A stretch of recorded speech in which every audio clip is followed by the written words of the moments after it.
يعدي حقه المجتهد الذي لا يدركه بعد الهمم ولا يناله غوص الفتن الذي ليس لصفته حد محدود ولا نعت موجود ولا وقت معدود ولا عجل ممدود فترى الخلائق بقدرته والنشر الرياح برحمته وعتد صخور میدان ارضه اول دین معرفته وکمال معرفته التصدیق به وکمال التصدیق به التوحید وکمال التوحید هو اخلاص له نبی صفت عن كل شهادت صفت انه غیر الموصوف انه غیر الصفه فمن وصف الله سبحانه فقد قرنه ومن قرنه فقد صنعه ومن صنعه فقد جزاه ومن جزاه فقد جهله ومن جهله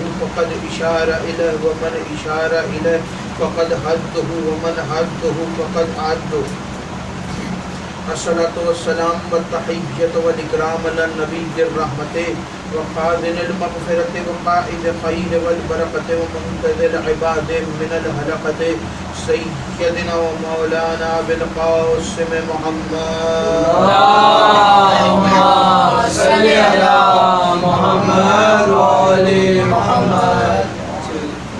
اما بعد فقد قال رسول اللہ صلی اللہ علیہ وآلہ وسلم بسم اللہ الرحمن الرحیم یا علی انت حبل اللہ یا علی انت صراط المستقیم صلوات بآواز اللهم صل علی محمد وآل محمد. دعا ہے پروردگار عالم سے کہ بانیان کا یہ تمام خرچ اخراجات کوشش کاوش کو اپنی بارگاہ میں قبول و منظور فرمائے.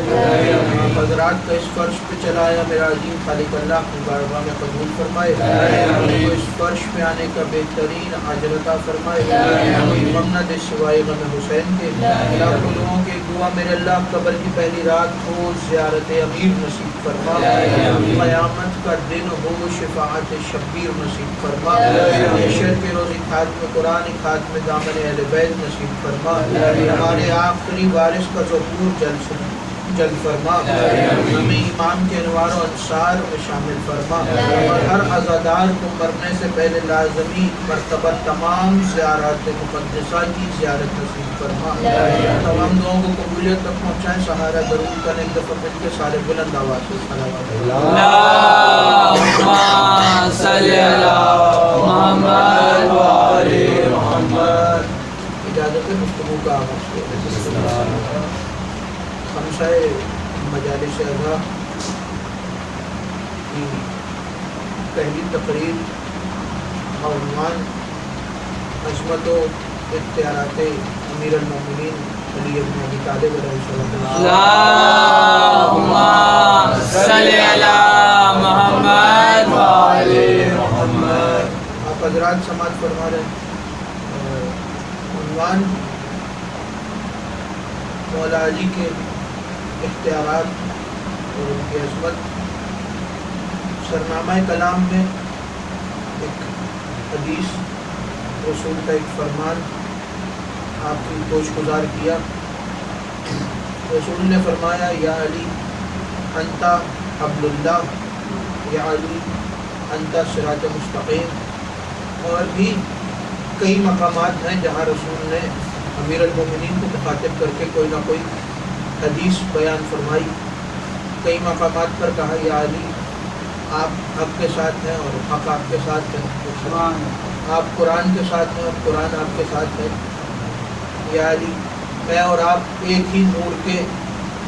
ایک دفعہ مل کے بلند آواز سے صلوات پڑھیں. اللهم صل علی محمد وآل محمد. توجہ ہے آپ صاحبان. ایک مقام پہ کہا کہ یا علی میں اور آپ ایک ہی نور کے دو حصے ہیں. اور بھی کئی مقامات جہاں امیر المومنین کی شان میں رسول خدا نے کوئی نہ کوئی حدیث بیان کی. اور ایک مقام تو ایسا ہے کہ رسول منبر پر آ کر پورا خطبہ امیر المومنین کے چاہنے والوں کی شان میں بیان کیا.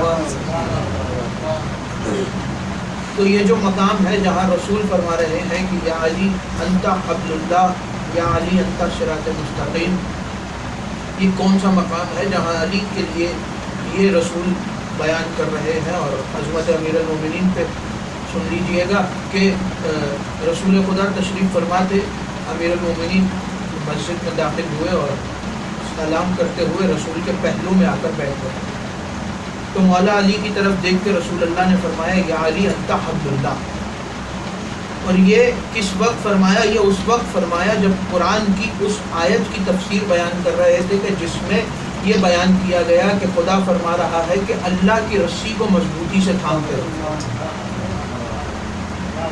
اللہ کی رسی کو مضبوطی سے تھام کے رکھو۔ امیر المومنین کی طرف دیکھ کے رسول نے فرمایا یا علی آپ اللہ کی رسی، یا علی آپ حبل اللہ ہے۔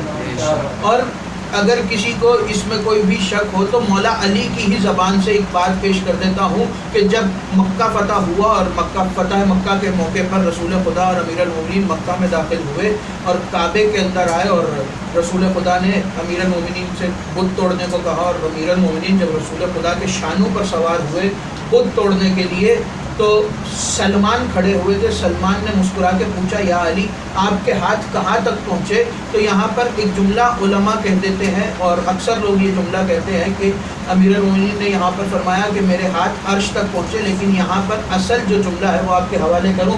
سلمان نے پوچھا یا علی آپ کے ہاتھ کہاں تک پہنچے؟ تو امیر المومنین نے فرمایا کہ میرے پیر رسالت پر ہیں۔ توجہ رکھیے گا، امیر المومنین نے فرمایا میرے پیر رسالت پر ہیں اور میرے ہاتھ توحید تک پہنچے، میرے ہاتھ توحید تک پہنچے۔ اور جیسے ہی رسول امیر المومنین نے یہ جملہ کہا تو جبرائیل نازل ہوا اور جبرائیل نے یہ آیت بیان کی کہ اے رسول اللہ، اے اللہ کے رسول، اللہ آپ کو سلام کے بعد کہہ رہا ہے کہ اپنے اصحاب سے کہہ دیجئے کہ اللہ کی رسی کو مضبوطی سے تھام کے رکھو، اللہ کی رسی کو مضبوطی سے تھام کے رکھو۔ تو کسی کو نہ پتہ چلتا، اگر اللہ کا یہ حبیب، اللہ کا یہ محبوب اس دنیا میں نہ ہوتا، کسی کو نہ پتہ چلتا کہ یہ حبل اللہ کیا ہے، کیونکہ آج تک کسی نے آسمان سے زمین پر کسی رسی کو لٹکتے ہوئے دیکھا نہیں ہے کہ جس کو پکڑ کے دنیا کہے کہ اللہ کی رسی کو مضبوطی سے تھام کے رکھو۔ تو کسی کو نہ پتہ چلتا اگر رسول بھرے مجمع میں نہ کہتے یا علی انت حبل اللہ، آپ اللہ کی رسی ہیں۔ نعرے حیدری، یا علی آپ اللہ کی رسی ہے۔ اور ایک مقام پر رسول نے فرمایا یا علی انت صراط مستقیم، یا علی آپ ہی صراط مستقیم ہیں۔ اور قرآن میں آیتیں بھری پڑی ہے صراط مستقیم کی۔ سب سے پہلی صورت جس کی نماز میں بھی تلاوت کی جاتی ہے اس میں ہے کہ ہمیں صراط مستقیم پر چلا، اہدنا الصراط المستقیم۔ صراط مستقیم سورہ فاتحہ میں صراط مستقیم کا ذکر ہے امیر رسول خدا ایک مقام پر، اور یہ حوالہ اہل سنت کے عالم ملا علی متقی، وہ کہتے ہیں کہ رسول خدا مجمع میں تشریف فرماتے، اصحاب کا مجمع تھا اور اصحاب تشریف فرماتے، رسول خدا گفتگو کر رہے تھے کہ اچانک ایک شخص کھڑا ہوا اور کھڑے ہو کے کہنے لگا کہ یا رسول اللہ ما ھذا صراط مستقیم، یہ صراط مستقیم کیا ہے؟ رسول نے اس کی طرف دیکھا اور اس کو کہنے لگے کہ بیٹھ جائے۔ وہ بیٹھ گیا۔ ابھی تھوڑی دیر گزری تھی، رسول نے دوبارہ گفتگو شروع کی تھی کہ وہ دوبارہ کھڑا ہوا اور اس نے دوبارہ کھڑے ہو کے کہا کہ یا رسول اللہ ما ھذا صراط مستقیم، یہ صراط مستقیم کیا ہے؟ رسول نے پھر اس کی طرف دیکھا اور دیکھ کے کہا کہ بیٹھ جا۔ وہ دوبارہ بیٹھ گیا۔ اب رسول گفتگو کر رہے تھے، وہ تیسری مرتبہ دوبارہ کھڑا ہوا اور رحمت کو جلال آیا، اور جلال میں رسول نے کہا کہ تجھے سمجھ نہیں آ رہی؟ میں نے کہا بیٹھ جا، تو وہ دوبارہ بیٹھ گیا۔ اب رسول نے گفتگو شروع کی تھی کہ اچانک مسجد کے دروازے سے علی داخل ہوئے۔ علی کو آتا دیکھ کے رسول نے اس کی طرف دیکھا اور دیکھ کے کہا کہ اب کھڑا ہو اور اب سوال کر۔ وہ کھڑا ہوا اور رسول کی طرف دیکھ کے کہتا ہے یا رسول اللہ ما ھذا صراط مستقیم، یا رسول اللہ یہ صراط مستقیم کیا ہے؟ تو رسول نے اس کی طرف دیکھنے کے بعد رسول نے اپنی انگشت شہادت کو علی کی طرف کیا اور آواز دے کے کہا ھذا علی صراط مستقیم، ھذا علی صراط مستقیم، یہ علی صراط مستقیم ہے۔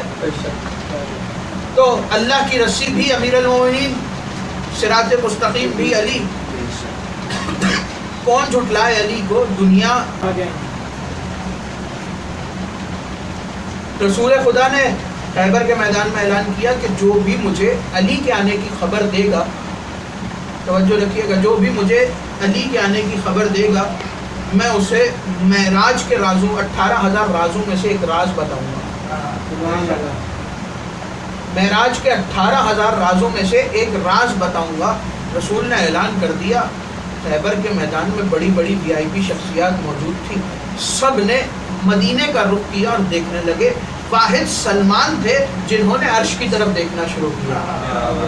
اب رسول علی کو پکار رہے ہیں، دیکھنے والے مدینے کی طرف دیکھ رہے ہیں، سلمان عرش کی طرف دیکھ رہے ہیں۔ تو کسی نے کہا کہ سلمان کیا تو پاگل ہو گیا ہے؟ رسول نے کہا ہے جو مجھے علی کے آنے کی خبر دے گا اسے میں 18,000 رازوں میں سے ایک راز بتاؤں گا۔ ہم مدینے کی طرف دیکھ رہے ہیں کہ جس رستے سے علی نے آنا ہے، تو عرش کی طرف کیوں دیکھ رہا ہے؟ تو سلمان نے کہا کہ کیا تمہیں امیر المومنین کا وہ بیان یاد نہیں کہ امیر المومنین نے فرمایا تھا کہ میں زمین کے راستوں سے زیادہ آسمان کے راز جانتا ہوں؟ تو سلمان نے کہا کہ تم زمینی راستوں کو دیکھو، میں جانتا ہوں کہ علی کس راستے سے آئیں گے۔ اور سلمان نے عرش کی طرف دیکھنا شروع کیا۔ اور سلمان وہ واحد شخصیت ہے کہ جنہوں نے امیر المومنین کی خیبر کے میدان میں آمد کی خبر دی رسول کو۔ خیبر کا واقعہ ہو گیا، جنگ فتح ہو گئی۔ خیبر کے بعد قافلہ مدینے پہنچ گیا، کچھ عرصہ گزر گیا۔ کچھ عرصے کے بعد امیر المومنین کے پاس سلمان آئے تو امیر المومنین نے سلمان سے کہا کہ سلمان، کیا تمہیں یاد ہے کہ خیبر کے میدان میں رسول نے ایک وعدہ کیا تھا؟ یا علی کون سا؟ کہ جو بھی علی کی آمد کی خبر دے گا میں اسے خیبر کے معراج کے 18,000 رازوں میں سے ایک راز بتاؤں گا۔ یا علی یاد ہے؟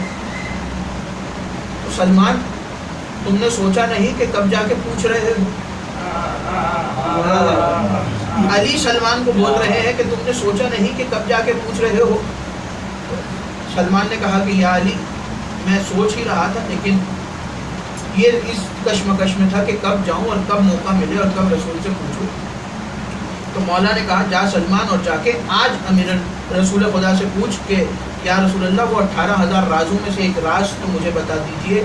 سلمان چلے اور مسجد میں پہنچے، اور مسجد میں پہنچ کے مسکرا کے کہنے لگے کہ یا رسول اللہ آپ نے وعدہ کیا تھا تو معراج کے 18,000 رازوں میں سے ایک راز مجھے بتا دیں۔ تو رسول سلمان کی طرف دیکھ کے مسکرائے اور مسکرا کے کہنے لگے سلمان، تیرے بھی کیا کہنے اور تیرے استاد کے بھی کیا کہنے، تیرے بھی کیا کہنے اور تیرے استاد کے بھی کیا کہنے۔ سلمان اگر سننا چاہتا ہے تو پھر سن، 18,000 رازوں میں سے ایک راز یہ ہے کہ فلاں پہاڑی پر فلاں پتھر رکھا ہے، جا کے اس پتھر کو میرا سلام کہنا، وہ پتھر تجھے رستہ دے گا، تجھے سیڑھیاں نظر آئیں گی، گھبرانا نہیں، سیڑھیاں اتر جانا، اور جو منظر دیکھے بس سمجھ لینا معراج کے 18,000 رازوں میں سے ایک راز وہ راز ہے۔ معراج کے 18,000 رازوں میں سے ایک راز وہ راز ہے۔ اور سلمان رسول کے بعد چلے اور اس مقام پر پہنچے اور پتھر کو دیکھ کے کہا کہ تجھے رسول نے سلام بھیجا ہے اور رسول کے حکم سے مجھے رستہ دے۔ اس پتھر نے رسول کے حکم سے سلمان کو رستہ دیا۔ سلمان کو سیڑھیاں نظر آئی، سلمان سیڑھیوں سے اترے، اور سلمان نے جو منظر دیکھا، سلمان دیکھنے کے بعد رسول کے پاس آ گئے۔ مسجد بھری ہوئی تھی، اصحاب کا مجمع تھا، رسول خدا تشریف فرما تھے، علی برابر میں پہلو میں تشریف فرما تھے کہ سلمان چلتے ہوئے آئے اور رسول سے کہا کہ یا رسول اللہ آپ نے جو کہا تھا میں وہ منظر دیکھ کے آ گیا۔ رسول نے کہا کہ سلمان بیٹھ جا اور سارے بھرے مجمع میں بیٹھ کے بتا کہ تو نے کیا منظر دیکھا، اس بھرے منظر میں، اس بھرے مجمع میں بتا کہ تو نے کیا منظر دیکھا۔ تو سلمان کہتا ہے یا رسول اللہ آپ توجہ رکھیے گا، یا رسول اللہ آپ نے مجھے کہا تھا کہ پہاڑی پہ چلے جانا، میں پہاڑی پہ چلا گیا، اور پہاڑی پہ جا کے میں نے اس پتھر کو آپ کا حکم دیا اور پتھر نے مجھے رستہ دیا اور سیڑھیاں نظر آئیں اور میں سیڑھیوں سے اتر گیا، اور میں نے جا کے دیکھا کہ مجھے 70 نوری شہر نظر آئے۔ ان 70 نوری شہروں میں 70 گلیاں، 70 نوری گلیاں تھیں ہر شہر کے اندر، اور ہر نوری گلی کے اندر 70 مسجدیں تھیں، اور ہر مسجد کے اندر 70 ممبر رکھے ہوئے تھے۔ اور یا رسول اللہ مجھے آپ کی عزت کی قسم میں نے ہر ممبر پر صرف علی کو دیکھا، میں نے ہر ممبر پر صرف علی کو دیکھا۔ تو دنیا کیا سمجھے امیر المومنین کے فضائل؟ باخدا علی کسی کی سمجھ میں نہیں آتے، علی کے فضائل دنیا سے ہضم نہیں ہوتے۔ رسول نے مسجد میں بیٹھ کے لوگوں کے درمیان علی کے فضائل بیان کیے، لیکن لوگوں سے وہ فضائل برداشت نہیں ہوئے۔ اگر برداشت ہوئے ہوتے تو یوں علی کی بیٹیاں بغیر چادر کے شام کے بازار میں نہ آئیں۔ ہاں عزادارو،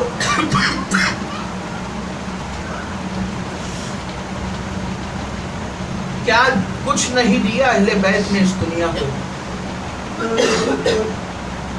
علم اہل بیت نے دیا، پردہ کرنا اہل بیت نے سکھایا۔ جنہوں نے پردہ کرنا سکھایا انہی کے سروں سے چادریں چھین لی۔ جنہوں نے دوسروں کا احترام کرنا سکھایا انہی کو بازاروں میں پتھر مارے گئے۔ مولا کی کنیز نام ہے شیری، مولا کی کنیز ہے، اور پردہ کرنا اور قرآن پڑھنا جناب زینب نے سکھایا۔ شیری کی شادی ہوئی، جب جانے لگی تو مولا سے کہتی ہے، مولا میں آپ کو چھوڑ کے تو جا رہی ہوں، لیکن مجھ سے وعدہ کیجئے کہ آپ میرے گھر آئیں گے۔ مولا نے کہا کہ شیری ہم وعدہ کرتے ہیں کہ ہم تمہارے گھر ضرور آئیں گے۔ شیری کہتی ہے، مولا وعدہ کیجئے کہ آپ تنہا نہیں آئیں گے۔ شیری کیا مطلب؟ شیری کہتی ہے، مولا وعدہ کیجئے کہ اپنے ساتھ اپنی بہنوں کو بھی لائیں گے، اپنے ساتھ عباس کو بھی لائیں گے، اپنے ساتھ سید سجاد کو بھی لائیں گے، اپنے ساتھ علی اکبر کو بھی لائیں گے، اپنے ساتھ 18 بنی ہاشم جوانوں کو لائیں گے، اور اپنی بہنوں اور پھپھماؤں کو لائیں گے۔ وعدہ ہو گیا۔ کہا حسین نے، شیری ہم وعدہ کرتے ہیں ہم تمہارے گھر آئیں گے۔ کب مولا پھر یہ بتائیے کہ آپ جب میرے گھر آئیں گے تو وہ کون سا سال ہوگا کہ جب آپ میرے گھر آئیں گے؟ تو مولا نے کہا کہ شیری 61 ہجری محرم کے مہینے میں ہم تمہارے گھر آئیں گے۔ شیری سے وعدہ ہو گیا، شیری چلی گئی۔ کوفہ اور شام کے درمیان ایک بستی میں شیری کا گھر تھا، اور اپنے گھر میں شیری رہنے لگی۔ جب شیری کا یہ وعدہ کا وقت قریب آیا اور 61 ہجری قریب آ رہی تھی، تو شیری کے پورے محلے میں پتہ چل گیا کہ شیری کتنی خوش نصیب ہے کہ شیری کے گھر رسول کا نواسا مہمان بنے گا، شیری کے گھر رسول کا بیٹا مہمان بنے گا، شیری کے گھر علی و زہرا کا بیٹا مہمان بننے آ رہا ہے، علی و زہرا کی بیٹیاں آ رہی ہیں۔ کتنی خوش قسمت ہے شیری، شیری کے گھر اہل بیت آ رہے ہیں۔ وقت گزرتا رہا عزادارو، وقت گزرتا رہا، اور دن قریب آتے رہے، اور شیری انتظار کر رہی ہے۔ جو بھی قافلہ اس کے محلے سے گزرتا ہے، اس کی بستی سے گزرتا ہے، ہر قافلے سے پوچھتی ہے کیا کسی کو میرے مولا کی خبر ہے؟ کوئی میرے مولا کی خبر رکھتا ہے؟ میں جانتی ہوں میرا مولا مدینے سے نکل آیا ہے، میرا مولا رستے میں ہے، کوئی مجھے میرے مولا کی خبر دے دو۔ عزادارو، جس روز اس کے گھر قافلہ پہنچنا تھا، اس کا شوہر بازار میں گیا، اور بازار میں جا کے اس نے منظر دیکھا تو دوڑ کے واپس آیا، اور واپس آ کر کہتا ہے، شیری بازار میں ایک باغیوں کا قافلہ آیا ہے۔ ہاں عزادارو، جی بھر کے گریہ کر لینا۔ شیری بازار میں ایک باغیوں کا قافلہ آیا ہے۔ شیری کہتی ہے، میرے مولا نے مجھ سے کہا تھا کہ شیری قیدیوں کا خیال رکھنا، شیری قیدیوں کو کبھی تنگ نہ کرنا، شیری کسی قافلے کو اپنے گھر سے بغیر بھیجے نہ جانا۔ عزادارو، شیری نے کہا اس قافلے کو میرے گھر پہ لے آؤ۔ عزادارو، قافلہ شیری کے گھر آیا، سارے شیری کے گھر پہنچ گئے۔ سپاہیوں کو شیری نے الگ حجرہ دیا، قیدیوں کو شیری نے الگ حجرہ دیا۔ شیری سے قیدیوں نے کہا کہ اے شیری، اگر تجھے زحمت نہ ہو تو ان سپاہیوں سے ہمارے نیزوں والے سر دلوا دے، ہمارے صاحبوں کے سر دلوا دے، ہمارے آقاؤں کے سر دلوا دے۔ شیری نے نیزے دلوا دیے۔ عزادارو، مولا کے سر آ گئے اور قیدیوں نے کہا کہ شیریں اگر تجھے برا نہ لگے تو ہم تیرے گھر پہ بیٹھ کے رو لے، اس لیے کہ ہم رو نہیں سکے۔ شیریں ہم رو نہیں سکے۔ شیریں کی آواز آئی یہ میرا گھر ہے، تم رونا چاہتے ہو تو رو لو۔ عزادارو شیریں یہ کہہ کے پلٹی۔ شیریں کہتی ہے کہ آپ رو لو جب تک میں آپ کے لیے کھانے پانی کا انتظام کرتی ہوں، میں دسترخوان بچھاتی ہوں۔ شیریں پلٹی۔ شیریں کہتی ہے جیسے ہی میں پلٹی ایک بی بی کھڑی ہوئی اور رونے لگی اور آواز دے کے کہتی ہے ہائے اکبر کا بابا، ہائے اکبر کا بابا۔ شیریں پلٹی اور پلٹ کے کہتی ہے بیویو یہ نام لے کے نہ رو۔ آواز آئی کیوں شیریں یہ نام لے کے کیوں نہ روئے؟ رو کے کہتی ہے شیریں اے بیویو یہ نام میرے مولا کے جوان بیٹے کا نام ہے، اے بیویو اس نام کو نہ لے کے نہ رو۔ اگر تمہارے شوہر کا کوئی اور ہے تو اس کا نام لے کے رو لو۔ عزادارو شیریں پلٹی، ایک بی بی کھڑی ہوئی اور رو کے کہتی ہے ہائے سجاد کا غریب بابا۔ عزادارو شیریں پلٹی اور پلٹ کے کہتی ہے اے بیویو یہ نام لے کے نہ رو، اس لیے کہ یہ میرے مولا کے بڑے بیٹے کا نام ہے۔ عزادارو شیریں کہتی ہے بیویو تم کسی اور نام سے رو لو، اگر تمہارا کوئی بھائی ہے تو اس کے نام سے رو لو۔ عزادارو شیریں پلٹی، ایک بیوی کھڑی ہوئی اور آواز دے کے کہتی ہے ہائے عباس کا مظلوم بھائیا، ہائے عباس کا مظلوم بھائی۔ عزادارو شیریں پلٹی اور پلٹ کے کہتی ہے یہ نام لے کے بھی نہ رو بیویو، اس لیے کہ یہ میرا مولا کے بھائی کا نام ہے، تم کسی اور نام سے رو لو۔ ایک بی بی کھڑی ہوئی اور کھڑے ہو کے کہنے لگی ہائے سکینہ کا غریب بابا۔ اور پلٹ کے کہتی ہے بیویو اس نام سے نہ رو، یہ میرے مولا کی چھوٹی بیٹی کا نام ہے، یہ نام لے کے نہ رو۔ اگر اس کی کوئی بہن ہے تو اس کے نام سے رو لو۔ اب شیریں پلٹی تو ایک بی بی کھڑی ہوئی اور کھڑے ہو کے کہنے لگی ہائے زینب کا غریب بھیا، ہائے زینب کا مظلوم بھیا۔ عزادارو شیریں پلٹی اور پلٹ کے کہتی ہے اے بیویو اس نام سے نہ رو، یہ میرے مولا کی بہن کا نام ہے۔ اے بیویو اس نام سے نہ رو، یہ میرے مولا کی بہن کا نام ہے۔ بیویوں کی آواز آئی شیریں مجھے پہچان، میں کون ہوں؟ بیویوں کی آواز آئی شیریں ہمیں پہچان۔ شیریں نے کہا ہے بیویو اپنا تعارف کراؤ۔ جناب زینب نے چہرے سے بال ہٹائے، آواز دی شیریں مجھے پہچان، میں زینب۔ آواز دی بیوی اگر آپ یہاں پر میرا مولا کہاں ہے؟ آواز دی شیریں میرے مولا نے وعدہ کیا تھا کہ ہم تیرے گھر آئیں گے، اور میرے مولا نے کہا تھا شیریں کہیں ایسا نہ ہو کہ ہم تیرے گھر آ جائیں اور تو ہمیں پہچان نہ سکے۔ وہ نیزے پہ تیرے مولا کا سر ہے، وہ عباس کا سر، وہ اکبر کا سر۔ شیریں کہتی ہے بیوی سجاد کہاں ہے؟ آواز دی شیریں وہ جو زنجیروں میں جکڑا سہی، وہ کہتی تیرا سجاد۔ اللہ لعنت اللہ علی قوم ظالم۔